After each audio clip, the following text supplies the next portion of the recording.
বন্ধুরা, আজ পনির টিক্কা বানাবো। তার জন্যে এইটাকে শিমলা মির্চি, পেঁয়াজ আর দিয়েছি পনির দিয়ে এটাকে ম্যারিনেট করে রেখেছিলাম। দই, একটু বেসন, ধনের গুঁড়ো, লঙ্কার গুঁড়ো, জিরের গুঁড়ো আর একটু তেল দিয়ে সব করে মিশিয়ে রেখেছিলাম। এবার এটাকে গেঁথে নিয়েছি ডান্ডাতে।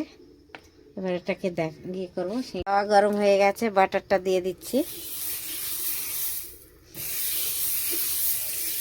দিয়ে এবারটাকে একটু সেঁকবো ভালো করে। হয়ে গেলে আপনাদের দেখাবো।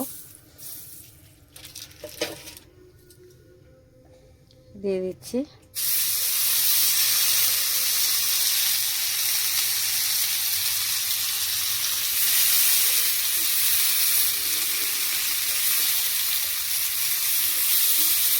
বন্ধুরা, আমার পনির টিক্কা হয়ে গেছে।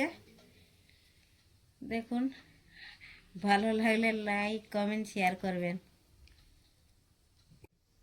বন্ধুরা, আমার পনির টিক্কা হয়ে গেছে। ভালো লেগেছে দেখতে।